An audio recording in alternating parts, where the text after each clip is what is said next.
¿Nos estamos todos volviendo locos? ¿Hay alguien en el ambiente, en la atmósfera que nos induce a la locura? No. Los pacientes están dispuestos a hablar de disfunción sexual, de cuestiones muy privadas. Provoca más muertos por sobredosis en un año que todas las bajas que sufrió el ejército norteamericano durante 10 años en la guerra del Vietnam. Claro, te encuentras enfermedades tan curiosas como el síndrome de comer mucho. El síndrome de comer mucho. Es decir, la psiquiatría es una herramienta del neoliberalismo, y si es así, esto no tendría nada que ver con curar a la gente. La hidrocina era, obsérvense lo que voy a decir ahora.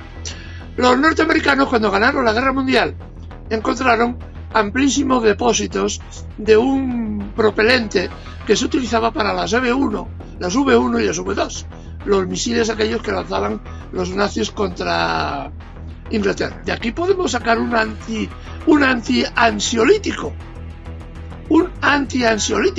para que la gente esté calmada. Entonces se produce la crisis de Corea, es un enfermo desde el minuto 1, gasolina para los cohetes.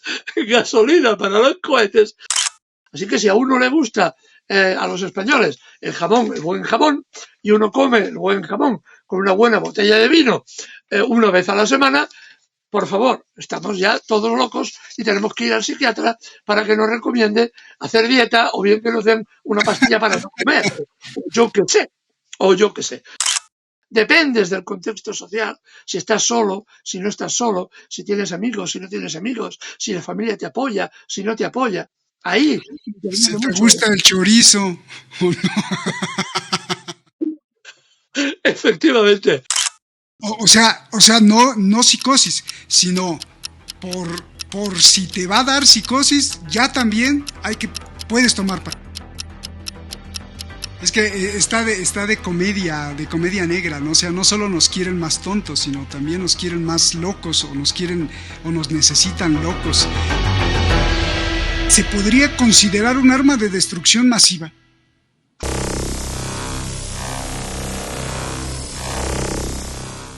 Nos quieren más tontos. No solo eso, nos quieren más locos. ¿Se acuerda usted del autor de Nos quieren más tontos? Bueno, pues como si fuera una película y una saga de películas. Pues del autor de Nos quieren más tontos, ahora nos quieren más locos. Vamos a prepararnos porque el programa de hoy está mega importante, súper importante para entender muchas cosas. Vamos a hablar de un arma poderosísima que es necesaria para implantar el neoliberalismo, para implantar las formas de operar de las grandes élites que manipulan al mundo, pero sobre todo del dinero, del consorcio del dinero, de cómo se utiliza un arma vital para el ser humano. Es muy importante esto. Vamos a hablar de psiquiatría, de psicología y sobre todo de las cosas que nos dan de tomar o que nos dan para curarnos. Y para esto Eduardo Luque ya tiene preparado toda una investigación, tiene preparada la investigación que les va a encantar. Soy Roberto de la Madrid, esto es Sábados con Eduardo Luque. Comenzamos.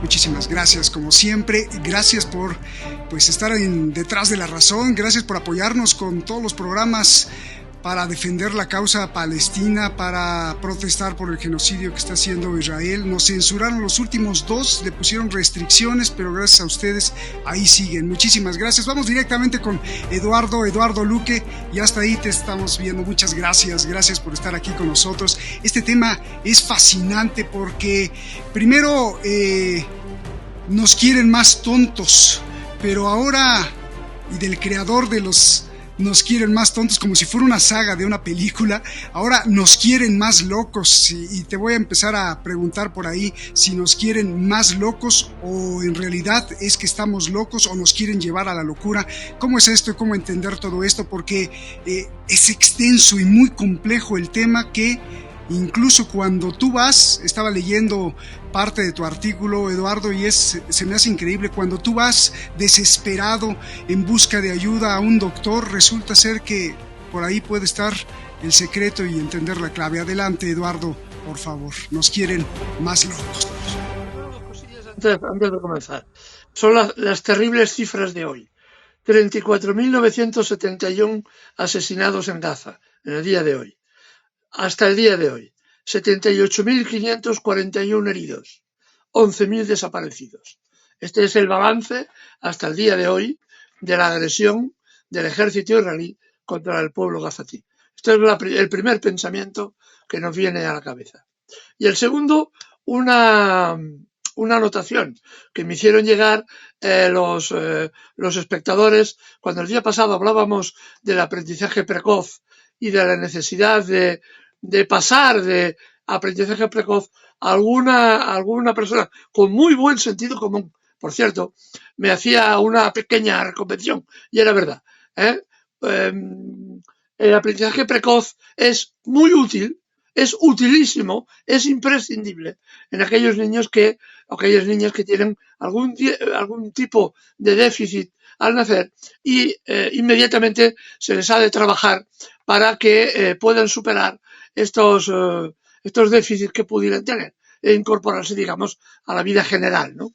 Así que no es lo mismo el aprendizaje precoz de lo que hablábamos el otro día, de la carrera de los niños por competir con el vecinito de al lado, que el aprendizaje precoz, la necesidad de la intervención precoz de los especialistas cuando tenemos niños o niñas con algún tipo de déficit o algún tipo de problema a los que hemos de ayudar. Así que esto fue una cosa que me hicieron ver, que a veces la premura de hablar por aquí, por los canales de televisión, a veces te obliga a hacer generalidades, ¿no?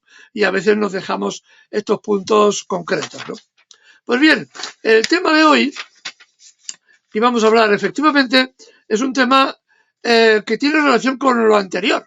Cuando hablábamos de que nos quieren más tontos, es que también nos quieren más locos. Nos quieren más locos porque al final ahora ya se puede ver inmediatamente en la televisión continuamente campañas, ¿no? Hablando de la salud mental y el grave problema de la salud mental, ¿no?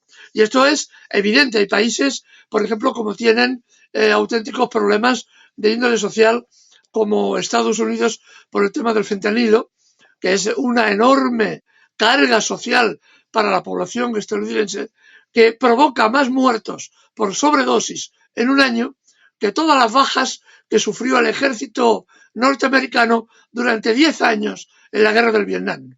Es decir, para que tengamos un hilo de comparación, ¿no? Mueren más estadounidenses por efectos de la sobredosis de esta droga terrible y de otras más que se han elaborado sintéticamente que los caídos en la guerra del Vietnam durante 10 años. Esto para que tengamos una idea del contexto, ¿no? Y esto es lo que se amplía a todo el mundo occidental y evidentemente a todos los pueblos y los países del mundo. ¿Y esto por qué se produce? ¿Nos estamos todos volviendo locos? ¿Qué pasa? ¿Que hay algo en el ambiente, en la atmósfera que nos induce a la locura? No va por aquí. No es un problema de ideas extrañas. No, tiene raíces muy sólidas y la raíz que tiene es en el propio sistema social. Es el propio sistema social el que nos empuja hacia cada vez más problemas de todo tipo, problemas que yo digo de locura en el sentido cariñoso de la palabra, pero problemas de la depresión y la depresión mayor te lleva al intento de suicidio, que estamos viendo cómo se multiplica enormemente, pero entonces te dicen, no, es que la sociedad está enferma. No está enferma. A ver, tenemos, por ejemplo, un índice de suicidios en Madrid, Barcelona capital, son los dos sitios que conozco más de forma más concreta, enormemente elevados sobre la población, pero no es porque la gente se vuelva loca y se tire por la ventana. Es porque, por ejemplo, hay una relación directa entre los desahucios de la gente que pierde su casa porque el banco le ejecuta la deuda y el suicidio de una parte de esta población, o bien, si no suicidio, entrar en marcos de depresión mayor o en otros problemas. Y después hay otro gran ventaja de todo esto, ¿no? Hay quien saca partido de todo esto, ¿no? Quien saca partido de la locura, de los problemas mentales que tiene la población, cuando nos dicen que tenemos que alcanzar determinadas metas y que jamás las alcanzaremos. Evidentemente, las grandes farmacéuticas están haciendo un negocio absolutamente obsceno con los problemas de salud mental de la población. Problemas de salud mental que, como decía Eysenck, uno de los mejores psicólogos del siglo pasado, ya muerto, él decía siempre, y era un reputadísimo psicólogo a nivel mundial, que decía el 75% de las enfermedades mentales se curan con el tiempo. No es necesario doparlas, enchufar un montón de pastillas o de procedimientos carísimos que arruinan a la gente, ¿no? Sencillamente, la gente acaba encontrando caminos, vehículos, fórmulas para adaptarse a las condiciones que les rodean. Por tanto, este psicólogo decía precisamente esto, ¿no? Que el 70-75% de todas las enfermedades mentales se curan solas. Se curan si somos capaces de establecer, por ejemplo, nexos sociales amplios con lo que nos rodea. Porque lo que nos intentan es individualizar, hacernos individuales para que compitamos con la persona de al lado, con el vecino, con el compañero de trabajo, con el compañero de estudios, para que vayamos solos, individuales, siempre con una meta imposible de alcanzar. Y de ahí vienen muchos efectos de la depresión. Cuando creemos las tonterías a veces que nos dicen que hemos de subir de escalafón, que hemos de conseguir, hemos de ser guapos, hemos de ser estupendos y estupendas, y si no nos tomamos esta pastilla para adelgazarnos, por Dios, no estamos a la moda, no estamos en el mundo social y somos unos taraditos, ¿no? Esto es lo que simplifico y hago broma, pero está diciendo mucha de esta publicidad. Y ahora pondremos algunos ejemplos que son especialmente duros. Me dejas así con la boca abierta porque entonces parecería que hay una herramienta necesaria para instaurar esto. Es decir, Eduardo, te inventan un poco la enfermedad y te inventan un poco la cura, sino para no generalizar todo, pero es decir, no, estás enfermo, pero entonces como estás enfermo debes de tomar esto. Y no estamos hablando a nivel enfermedad de aparatos, por ejemplo, el hígado, el riñón, sino estamos hablando de algo más tremendo. Por ahí escuchaba un doctor que confesaba que los pacientes están dispuestos a hablar de disfunción sexual, de cuestiones muy privadas, de cuestiones del estómago, de cuestiones demasiado íntimas, pero es cada vez menor la apertura a hablar de problemas mentales. O sea, un paciente puede decirte muchas cosas de la intimidad, por ejemplo, sexual, pero de la mente no todos aceptan con facilidad decir yo estoy yendo al psiquiatra. Entonces, creo que por ahí podremos entender cómo se puede utilizar esta herramienta para instaurar, y ahí te pregunto, ¿para instaurar qué? ¿Para beneficiar qué, Eduardo? Dos ideas. Uno, beneficiar el negocio, porque evidentemente el negocio de las pastillas es un inmenso negocio que deja decenas de miles de millones de dólares al año. Y contra más enfermos haya, más negocio hay. A ver, pongo un ejemplo muy claro que se está dando ahora.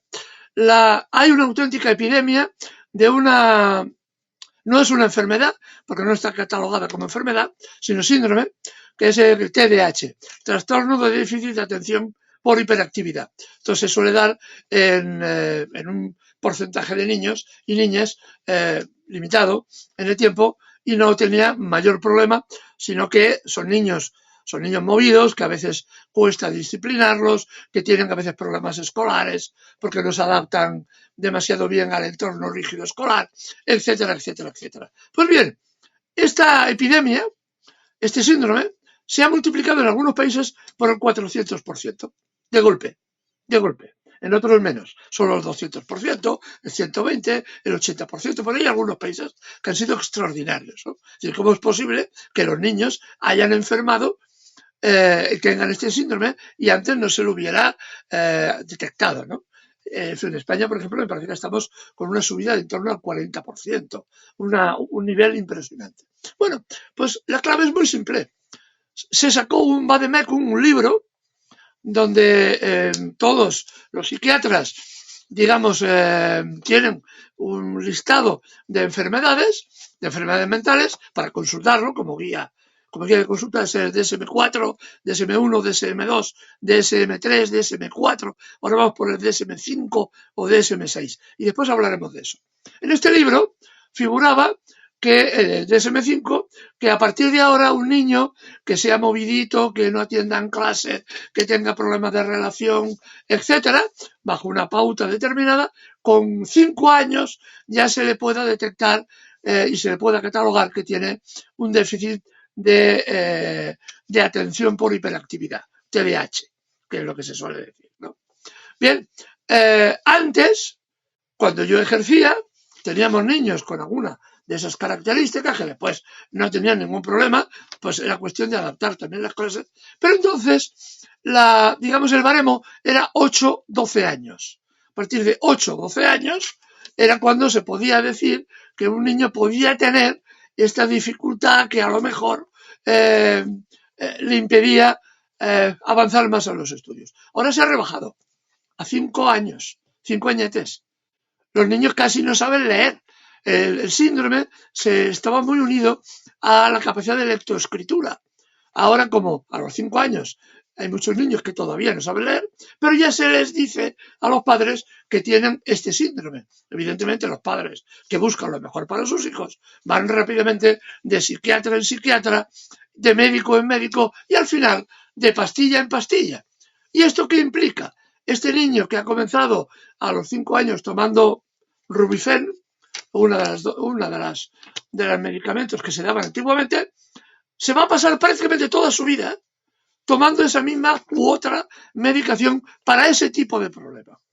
Es decir, tenemos un negocio desde que el niño nace hasta que la persona muere, en la que las farmacéuticas han visto ahí un enorme negocio. ¿Existe de verdad este TDAH? No, no hay más que lo que había antes. Sencillamente que hemos bajado el baremo. Ahora los niños, en lugar de 8 o 12 años, ahora lo vamos a hacer a niños de 5.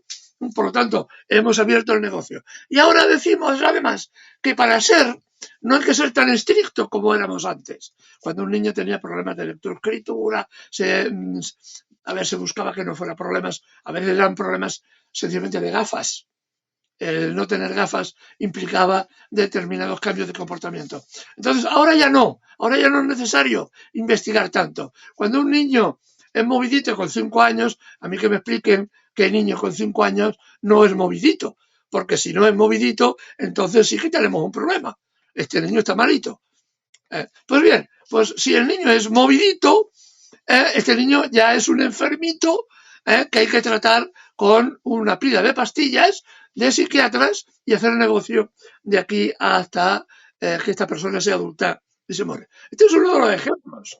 Y esta persona está ligada ya, también tiene una sensación, cuando ya sea adulto, adolescente o adulto, yo soy un enfermo, soy un enfermo, soy un enfermo, soy un enfermo. Y lo que tienes son formas diferenciadas de comportamiento.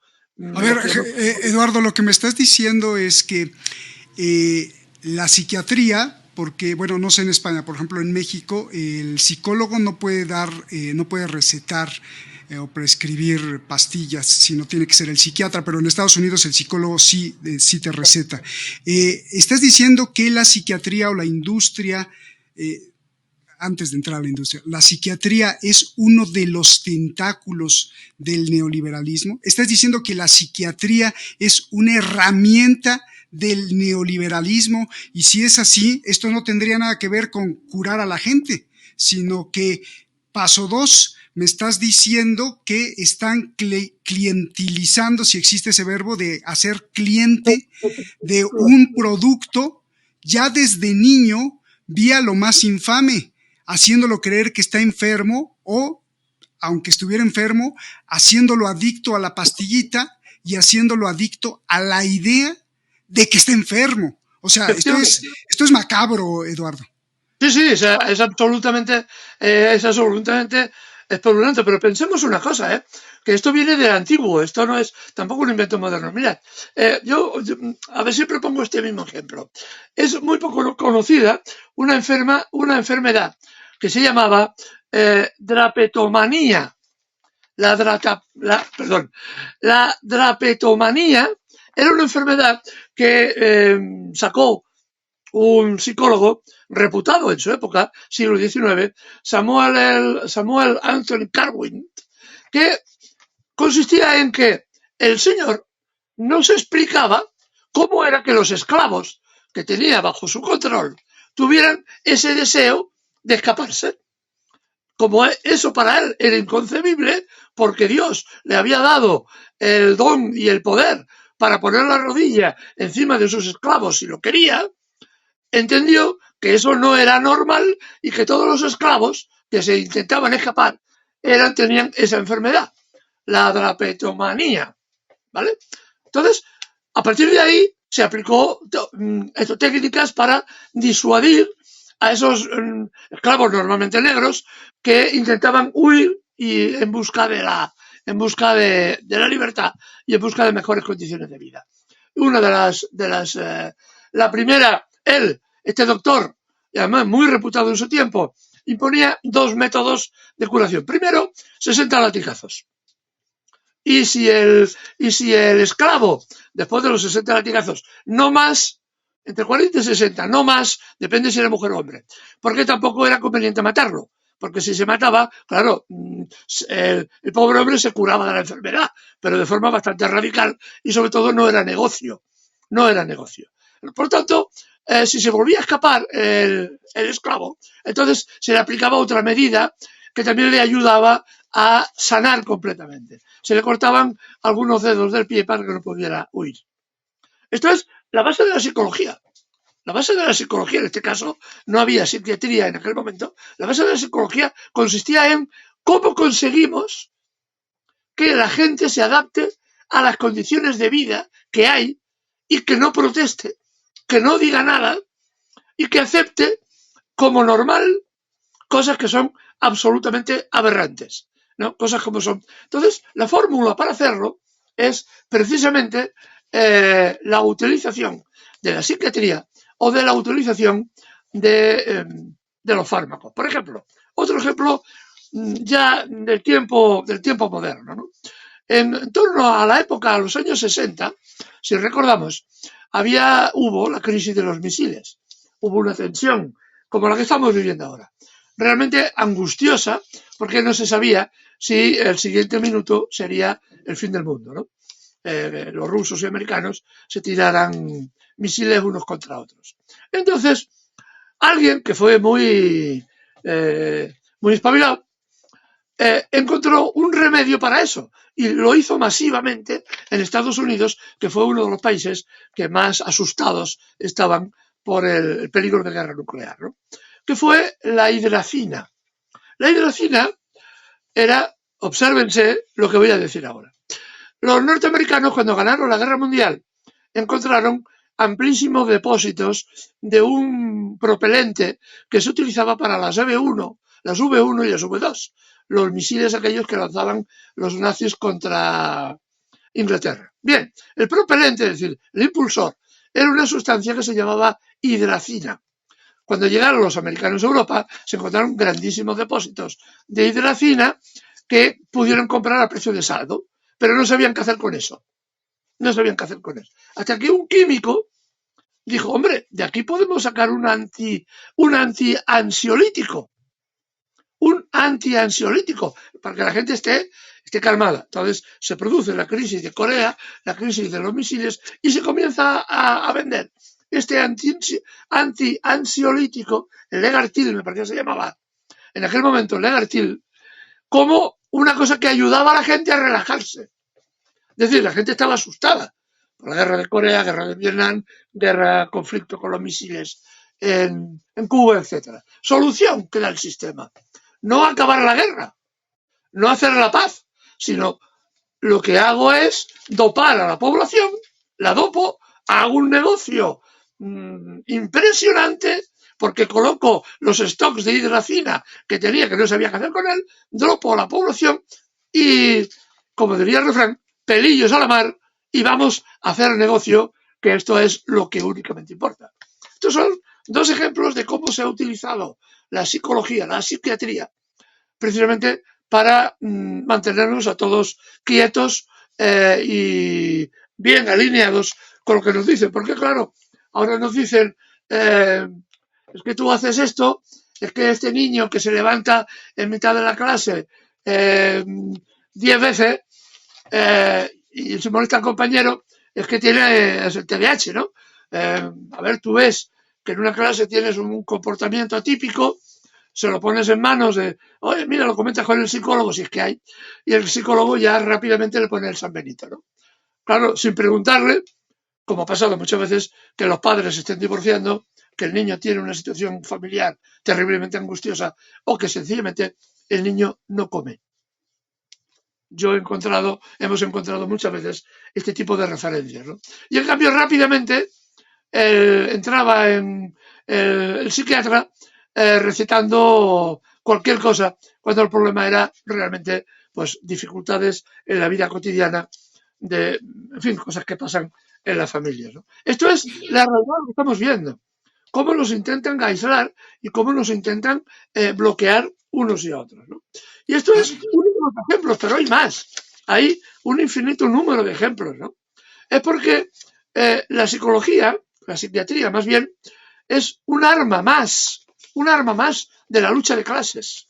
Es decir, el enfrentamiento social entre unos y otros para poder contener y tener tranquila a la población. La psiquiatría tiene un enorme peso, no solamente porque receta, sino porque a través de personajes que supuestamente son muy sesudos, son muy inteligentes, nos dan consejos de cómo debemos vivir o de cómo no debemos vivir para acercarnos a la norma que nadie sabe cuál es. Porque, por ejemplo... Estamos hablando de una superélite controladora, porque algún millonario que vea el programa va a decir, no, Eduardo, pues a mí también el psiquiatra me recetó esto y para mis niños, o sea, esto incluye a todas las clases, ¿no? Me imagino. Sí, pero quien hace el negocio son una parte de las clases. Es decir, hay unas clases sociales que, bueno, somos los que somos pastillados, ¿no? Los que nos recetan determinadas pastillas, ¿no?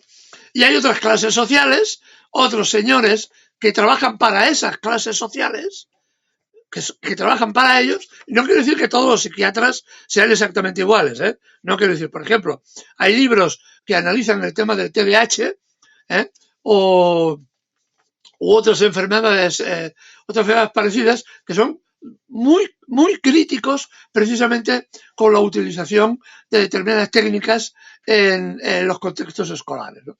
Pero sí que hay una clase social que utiliza todos los medios, desde la inteligencia o la falta de ella, desde la cultura o la falta de ella, desde la locura o de la normalidad, diciéndonos lo que es normal o lo que no es normal, que a partir de ahí realmente se encasillan y nos obligan a ir por un camino o por otro. Esto es realmente lo que estamos hablando, de que hay gente muy poderosa que está relacionada, porque además piensen, muchas de las grandes farmacéuticas que han intervenido con el COVID-19 aquí en Europa están ligadas a su vez a las fábricas de armamento.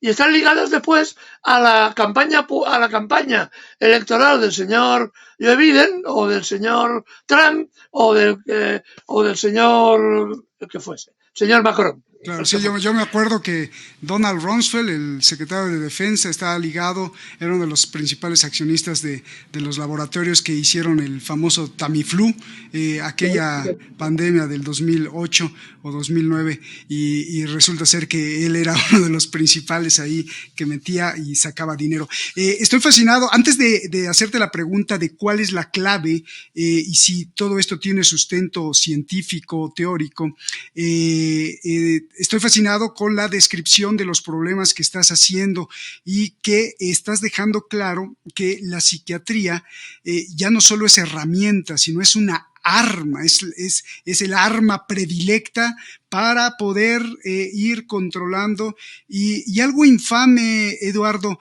esta arma parece ser que está dirigida ya desde antes, pero ahora más, no a la gente como tú, como yo, a los adultos, sino a los niños y a las mujeres. Es decir, como que son el grupo vulnerable y hay que atenderlas y hay que atender a los pequeñitos, porque ¿por qué es esto, Eduardo? Antes de hacerte la pregunta de cómo empieza todo esto, que es fascinante también, lo del manual que nos tendrás que explicar, pero para acabar la descripción y toda la pintura de los problemas que estamos viviendo, Eduardo.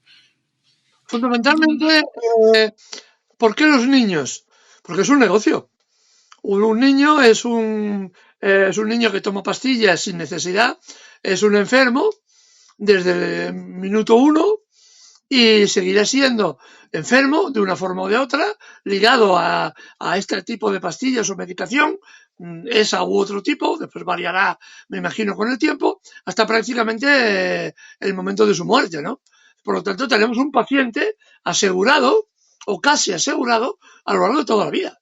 Por tanto, contra más rápidamente digamos y consigamos que los niños, niñas sean declarados que tienen un déficit, un síndrome o una enfermedad u otra, sin serlo, hay en cambio, desgraciadamente, enfermedades pues que tienen una base física, una base biológica, que están ahí, desde el síndrome, desde la trisonomía del par 21, síndrome de Down, hasta la espina bífida, por decir algo. Hay bases biológicas que están ahí, que por tanto hay que saber tratar y que tratarlas, pero hay otros casos en los que estamos empujando a que los niños se sientan enfermos porque durante toda su vida van a ganar dinero. ¿Y por qué de las mujeres? Porque las mujeres son los mejores transmisores culturales también hacia los hijos, hacia las hijas, y por tanto es un sector social especialmente también presionado por dos motivos. Primero, como trabajadoras, porque tienen que trabajar para ganar también el sustento y ayudar a la familia. Y segundo, que es importante, porque la sociedad está marcada de forma patriarcal. Los hombres, y aquí nos incorporamos los dos, me imagino, Roberto, tú y yo, los hombres hemos sido educados en un sentido patriarcal. Así que muchas veces la mujer tiene que hacer una doble jornada laboral, la suya y la de casa. Aunque vayamos mejorando y ayudemos y tal, la realidad es que gran peso de la jornada laboral, de esa doble jornada, recae en las mujeres. Por tanto, y además con otra idea. Fíjese la perversión que nos dice la publicidad continuamente, ¿no? La mujer, en este caso, ha de rendir en el trabajo, ser una ejecutiva agresiva y además ha de ser una señora estupenda, que siempre cuando llega a casa llega alborozada con ganas de practicar el sexo con el marido, porque si no lo hace, no es una mujer normal, no es una mujer excelente, no es una mujer como se pinta en los anuncios. Esto realmente provoca una sensación de que jamás voy a alcanzar la meta, jamás voy a ser como esa señora que me pintan en las películas o que me pintan en los anuncios de televisión, ¿no?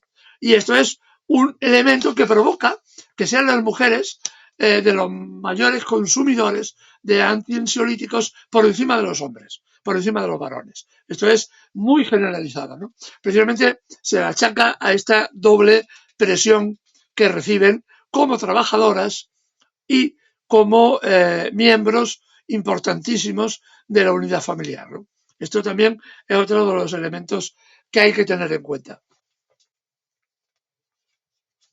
O sea, que además de que llega cansada del trabajo, eh, es sepultado el reconocimiento de que ella es la hoguera del hogar, ¿no? Que tiene que tener la comida lista y todo en orden y todo limpio, y aparte además ir a trabajar y ser exitosa. O sea, una zanahoria que nunca va a alcanzar porque se la están poniendo así. Y entonces, para soslayar o para apaciguar esa ansia, como la del esclavo de querer romper esa zanahoria, pues entonces le dan pastillas. Y esto además le produce una cultura de apastillamiento, que entonces vería normal darle también pastillas a su esposo y a sus hijos, y todo el mundo tome pastillas. Ahora sí, te voy a preguntar algo. Sí, si me Sí, a permite, ver. Roberto, Sí, sí. un ejemplo más de la perversión del sistema. Es un ejemplo más. Es una droga, es una pastilla que se llamó la paroxetina. La paroxetina se daba sobre todo a niños y adolescentes. Estamos hablando de la época de los 80, que provocó centenares y centenares de suicidios infantiles. La paroxetina. Se tardó, era de un laboratorio que se llama Claxo, SmithKline, muy conocido. Se tardó 15 años en reconocer por parte de la industria farmacéutica y retirar el producto, que la pastilla que se daba para relajar a los niños, era un relajante, provocaba en realidad suicidio, depresión mayor y suicidio, ¿no? Se tardó años y años y años en que Claxo reconociera los crímenes que había cometido, porque además lo sabían, pero había que vender. Y además los de Claxo lo organizaron muy bien, porque fueron comprando a los médicos a base de conferencias y congresos, donde lo que menos se discutía era de ciencia, porque lo que se pagaba era un viaje a las Bahamas con señoritas de compañía si era necesario el caso, o bien se pagaba por recetar y aumentabas tus ingresos. Y este laboratorio hizo una campaña muy intensa durante muchos años vendiendo este y otros productos, ¿no? Hasta que se descubrió que era una auténtica arma de destrucción masiva, ¿no? Que provocó cientos de suicidios, ¿no? Infantiles, sobre todo en Estados Unidos y también en Europa. Pero en Estados Unidos fue una auténtica lluvia, ¿no? Este es uno de los ejemplos, y podríamos estar hablando toda la noche, uno de los ejemplos de cómo la industria farmacéutica nos quiere locos. Les interesa que estemos contra más locos, mejor, para atiborrarnos de recetarios que a veces son como la hidracina, ¿no? un propelente, gasolina para los cohetes, o como la paroxetina, un auténtico cicuta, un veneno auténtico para los niños y los adolescentes, ¿no? Es que está de comedia negra, ¿no? O sea, no solo nos quieren más tontos, sino también nos quieren más locos, o nos necesitan locos.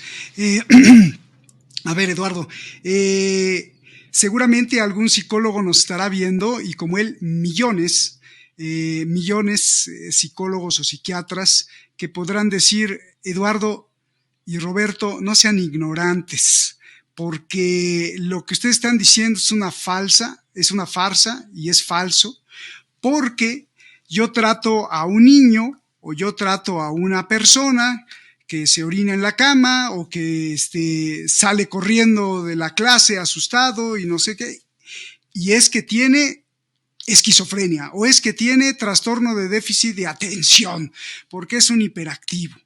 Y ustedes son unos ignorantes que están desinformando al público.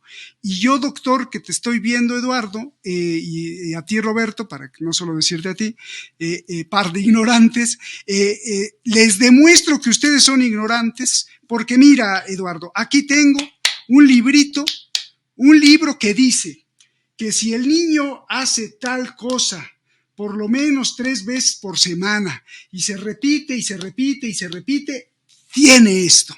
Y esto además está avalado mundialmente. Y aquí los síntomas son muy claros, Eduardo. Los síntomas son muy claros. A ver, otra enfermedad. El niño ve no sé qué cosa y entonces hace esto, o la persona dice esto, ve todo, y aquí dice en el manual, Eduardo, aquí dice en el manual que sin duda tiene tal cosa. ¿Qué le contestamos? Pues que el manual es falso. Y ahora vamos a intentar explicarlo, intentar explicar de dónde viene. Es una cosa que se llama Manual Diagnóstico y Estadístico de Trastornos Mentales, producido por la ANA, Asociación Americana de Psiquiatría. Ahí está, lo estamos viendo. Este manual, sí, ahí está en pantalla. Este manual después tiene otro nombre, en Europa tiene otro nombre, pero es prácticamente calcado. Se llama el CIE, pero es prácticamente calcado del manual norteamericano. De este manual se han sacado, que comenzó en torno, si no me falla la memoria y los apuntes, en torno al año 60, 68, poquito antes de los años 60, comenzó a ser muy usado porque las compañías farmacéuticas presionaron a los gobiernos para que metiera la salud mental también en la sanidad pública, ¿no? Entonces las compañías farmacéuticas vieron el negocio, metemos la salud mental en la salud pública, los ministerios de salud pública, y comenzamos a colocar nuestros productos que estaban necesitados de una fuerte inversión publicitaria, ¿no? Entonces, por ejemplo, lo que es curioso es que el número de enfermedades desde el primer DSM-3, por ejemplo, que fue del año 1980, el primer libro, el número 3 de este libro, se publica en el 80, en aquel momento se dice que hay 145 enfermedades mentales. Están listadas, ¿no? Hacen todo un listado, ¿no? Que era un 45% más que el primer libro, el DSM-2, que fue del año 68. Entre el 68 y el 80 habían aumentado el número de enfermedades mentales que había en el librito en un 45% más o menos, ¿no? Incluso se da una paradoja muy curiosa, que las enfermedades mentales van y vuelven, aparecen y no aparecen, y desaparecen. O se dice que son y después se dice que no son. Ahí vemos el rigor científico. Por ejemplo, hay una enfermedad que en el primer DSM y antes de él todos los psiquiatras reconocían, que era la homosexualidad. Los homosexuales eran enfermos mentales y así estaba incluido en el DSM, en el primero. La homosexualidad. Claro, como todo esto ha cambiado, la sociedad ahora valora la homosexualidad de otra forma, a nadie en su sano juicio se le ocurriría poner que un homosexual es un enfermo mental. Así que tenemos enfermedades que tienen una base científica tan profunda que las pones y las quito. Depende de cómo me conviene. ¿Por qué pasa esto? Por una cosa muy sencilla. Por ejemplo, en el DSM-5, ahora estará ya, me imagino por el DSM-6 tal vez, no lo sé. En el DSM-5, que es el que vamos a tratar, en este, por ejemplo, había enfermedades, digamos, que aparecen, que son tan inespecíficas que cualquiera puede entender que realmente eres un enfermo o no. ¿Y qué pasó? En el DSM-5, por ejemplo, se sabe que la mayor parte de los psiquiatras que se reúnen en un conciliábulo para decidir qué enfermedad es, qué enfermedad no es, del 60% de ellos están a sueldo, cuando entran en la reunión, están a sueldo de las farmacéuticas que están detrás. Por tanto, estos señores no tienen el rigor científico, sino son meros mercaderes de lo que te dice la farmacéutica. Oye, colócame este producto que tengo que dar salida a esta pastilla o a esta serie de pastillas porque tengo que vender esto. Entonces o la gasolina de los cohetes, ¿no? Tengo mucha gasolina. Por ejemplo, llega este señor y dice, oye, esta enfermedad hay que ponerla. Y claro, te encuentras enfermedades tan curiosas como en el DSM-5 aparece el síndrome de comer mucho. El síndrome de comer mucho.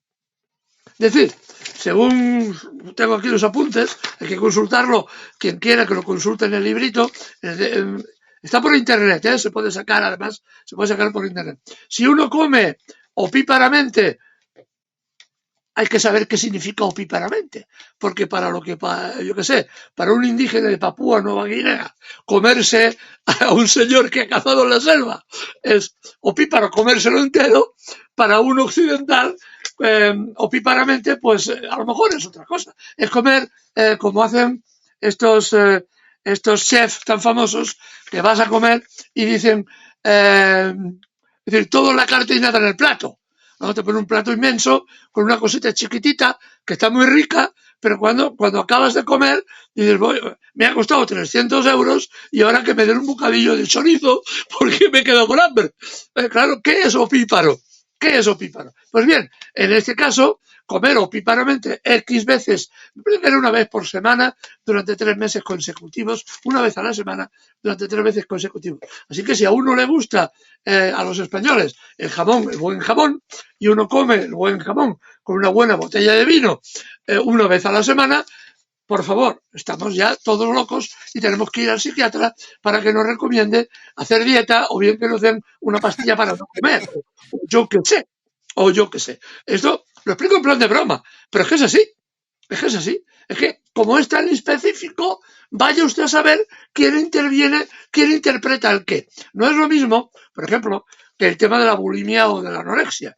Sí que tenemos, aquí se hace un control científico, se hace un control de peso, si ganas peso, si pierdes peso, los problemas de relación que tienes, etc. Esto es otra cosa, porque tienes una base objetiva por estudiar. Puedes discutir si perder más peso o menos es anorexia o no es anorexia. Pero si hay una pérdida de peso y esta es considerable, puede afectar a la salud, tienes unas condiciones físicas, bioquímicas en sangre, etcétera. Es controlable, hay cientificidad. Pero claro, ¿qué es comer opíparamente? Por ejemplo, hay otro también, si uno tiene la desgracia de que se le muere el marido, se le muere la mujer, y hace el duelo por encima de los 25 días o 30 días y no se recupera y está deprimida, ya abrimos la puerta al síndrome de duelo. Hay que ir al psicólogo, al psiquiatra, para que nos ayude a sobrepasar el duelo, porque es una cosa que ya no es normal, ¿no? Te dan una pastilla antiduelo. Okay. Una pastilla antiduelo, un antiansiolítico, que es lo que suelen recetar, ¿no? Antes era el diazepam, ahora es de la familia del Prozac. Todos de la familia del Prozac que se puso de moda hace 10, 15 años, ahora hay otra variedad de este tipo de pastillas. Pero claro, hay por ejemplo otro síndrome recogido en el DSM-5 muy notable, que solo se aplica a trabajadores, señores, señoras, de más de 50 años. El síndrome inespecífico de movilidad, o algo así lo llaman. Eso es que incluso la relación es complicada. Un síndrome inespecífico, ¿qué significa inespecífico? Que no tiene manifestaciones concretas, pero que está ligado a que si una persona se siente con 50 o más años que ya no rinde lo que rendía en el trabajo, en la vida familiar, o si me apuras hasta la vida sexual, si uno está angustiado porque con 50 o más años siempre tienes miedo de que te echen del puesto de trabajo, que ya no rindes lo que rendías porque físicamente no es lo mismo 50 años que 20 ni que 30. Esto es de sentido común. Pues este sentido común se ve que no lo tienen los psiquiatras, que lo denominan como un síndrome y lo han puesto en el DSM-5. Es normal que una persona con 50 años no tenga la vitalidad de un joven de 20 o de 30. Eso es sentido común. Pero no, el sentido común no tiene nada que ver con la hora de hacer caja vendiéndote antiansiolíticos, que por ahí va a venir la solución. Y yéndote a unas clases de psiquiatra que depende del personaje que encuentres, pueden ser increíblemente caras. Increíblemente caras.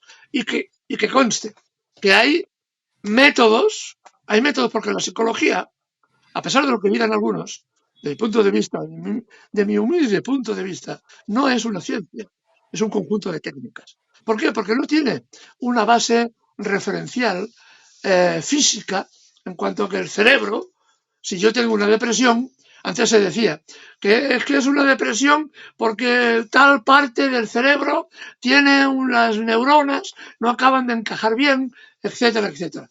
Esto se ha demostrado que no es cierto, no se sabe realmente. La depresión está ligada mucho al contexto social, dependes del contexto social, si estás solo, si no estás solo, si tienes amigos, si no tienes amigos, si la familia te apoya, si no te apoya. Ahí Si interviene te mucho. gusta el chorizo o no. Efectivamente, es esta la clave del tema, ¿no? Entonces, por ejemplo, otro más, el trastorno de adicción a Internet. Otro trastorno más. Claro, este trastorno, fíjense, se puso de moda en los diarios. Salió un periodista muy espabilado que en la revista New York Worker de 1997 dijo que existía el trastorno de adicción a Internet. Un periodista se lo inventó en un artículo de prensa. Pero las farmacéuticas vieron que, puñeta, esto es un negocio. Y rápidamente, cuando se reunieron los sabios del DSM-5, llevaron esa propuesta y hoy está recogido en el librito, en el Vademecum. Así que el trastorno de adicción a Internet también está regulado y, por tanto, también, como trastorno mental que es, hay que trabajarlo, hay que pastillizarlo si es necesario y, sobre todo, hay que ir al psicólogo que nos va a cobrar una pasta increíble y cuya solución a veces es decirle a la gente, oiga, pues déle usted la vuelta al móvil y diga usted en el trabajo que los sábados y los domingos usted no trabaja. ¿Por qué no? Porque tiene derecho a estar en su familia y porque la legislación laboral le permite que usted pueda desconectar del móvil y del ordenador y de Internet para hacerlo toda la vida, ¿no? Pero, evidentemente, la gente que entra en otra dinámica, esto es un gran negocio, ¿no? Otro riesgo es otro síndrome. Fíjense que hablan de síndromes, no de enfermedades, porque eso implicaría, las enfermedades tienen que tener una regulación mucho más controlada. Para decir que tenemos azúcar en sangre, a ver, tiene que haber un control médico muy estricto, las tasas de azúcar han de ser X, una serie de controles que se miden por los análisis de sangre, entre otras cosas. En cambio, un síndrome es una cosa que es un síndrome. No es una enfermedad, pero es un síndrome. Y lo podemos tomar como queramos, ¿no? Otro es el síndrome de riesgo de psicosis. Eso es muy interesante. Yo puedo tener una psicosis o no, pero ya por el hecho de estar vivo, puedo tener riesgo de tener psicosis, no hoy, sino de aquí a vaya usted a saber cuándo. Por tanto, tengo que estar preparado por si alguna vez tengo psicosis. Así que en el libro ya se incluye el síndrome de riesgo de psicosis por si las moscas. Por si las moscas. O sea, no psicosis, sino por si te va a dar psicosis, ya también puedes tomar pastillas. Porque normalmente este síndrome se puede relacionar con otros, ¿no? Entonces, uno y otro se compensan y bueno, pues tienes síndrome de psicosis, tienes una psicosis inicial y tienes el síndrome, pastilla.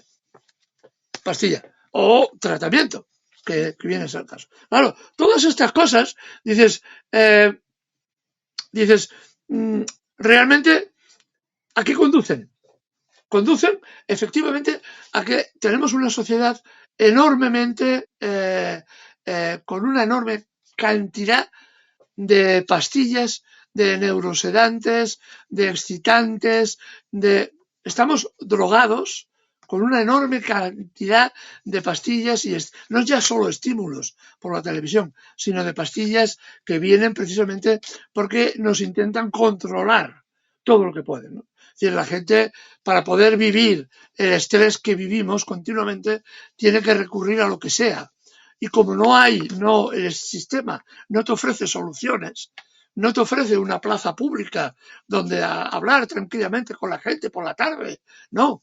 Si sales del trabajo y vas estresado, tienes que llevar a los niños, como decíamos la vez pasada, a karate, a ballet, a taekwondo, a inglés, a no sé qué, y los padres van como después de una jornada laboral cada vez más larga y cada vez peor, en peor condiciones de vida, que esa es otra. La depresión, por ejemplo, está enormemente ligada y se ha visto que hay una relación, una variable que en términos matemáticos sí que tiene una correlación entre la aparición de neurosis o la aparición de depresiones, incluida la depresión mayor, con las fórmulas de vida. Es decir, si aumenta la jornada laboral, si tu sueldo cada vez llega a menos, si para poder comer cada vez has de tener 2 empleos, porque con uno solo no llegas, la posibilidad de acabar con depresión o psicosis, ahí sí, se multiplica precisamente no porque la enfermedad esté ahí flotando en el aire, sino porque las condiciones donde vivimos nos empuja a eso, nos empuja a vivir al límite, ¿no? A vivir al límite y a no tener tiempo. Y además, una última reflexión. A veces también, que hay también una reflexión individual. Hay una responsabilidad individual a todo esto, ¿eh? Yo siempre digo que el sistema está ahí y hace todo lo que puede, pero a veces comparte con nosotros nuestra propia responsabilidad, ¿no? Por ejemplo, es decir, vamos hiperestresados todos haciendo 1000 cosas que son imprescindibles para la vida cotidiana. Y encima tenemos 1 hora de tiempo y 2. Entonces, el sistema nos busca fórmulas para que esa hora de tiempo no la dediquemos a hablar con el vecino de los problemas que nos ocupan, o irnos a una conferencia, no. Entonces nos va a ofrecer soluciones. 1, además de trabajar y ser guapo, alto, con ojos azules y todo eso, es cosa bastante difícil en mi caso, además me dicen que tengo que ser atlético, que tengo que correr, que tengo que esforzarme y si ayer lo hice los 14 kilómetros en 10 minutos, pues ahora lo tengo que hacer en 9:50, porque eso es bueno para la salud. Y después te dicen los médicos que, por ejemplo, el correr en determinada forma es uno de los deportes más malos que hay para las rodillas. Más malos que hay para las rodillas, para las articulaciones, ¿no? Pero además nos obligan a invertir el poco tiempo que tenemos en ese tipo de cosas, ¿no? Entiendo que el amor a los animales es un amor importante y es una salida para mucha gente. Pero, por ejemplo, cuando uno ve, por ejemplo, que el amor a los animales lo que resta es tiempo social de vida, eso también hay que reflexionar. Si no es también otra añadaza más que nos pone. A veces no, a veces el llevar a los animales nos ayuda a relacionarnos socialmente, ¿no? En esas ocasiones funciona así, pero en otras no. En otras no funciona así, funciona de forma diferente. Y eso también son añadazas que pone el sistema. Es decir, que al final lo que vengo a decir es de que gran parte de la enfermedad es la forma como vivimos y la forma como el neoliberalismo nos empuja y nos dice qué tenemos que hacer y cómo tenemos que comportarnos, ¿no? Esta es la gran reflexión, ¿no? Y que es imprescindible, el neoliberalismo ha entendido que es imprescindible patologizar a los niños. La clave es los niños, patologizarlos, decir que tienen enfermedades. Esto es muy importante porque para estas grandes corporaciones es el negocio de ahora y el negocio futuro.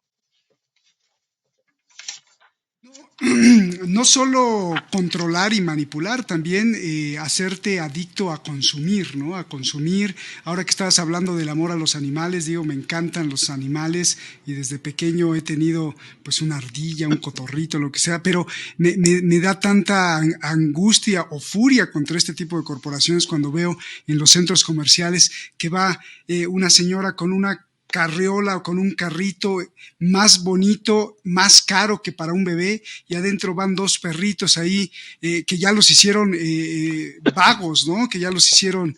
¿Te quedaste friseado, Eduardo? ¿Me escuchas?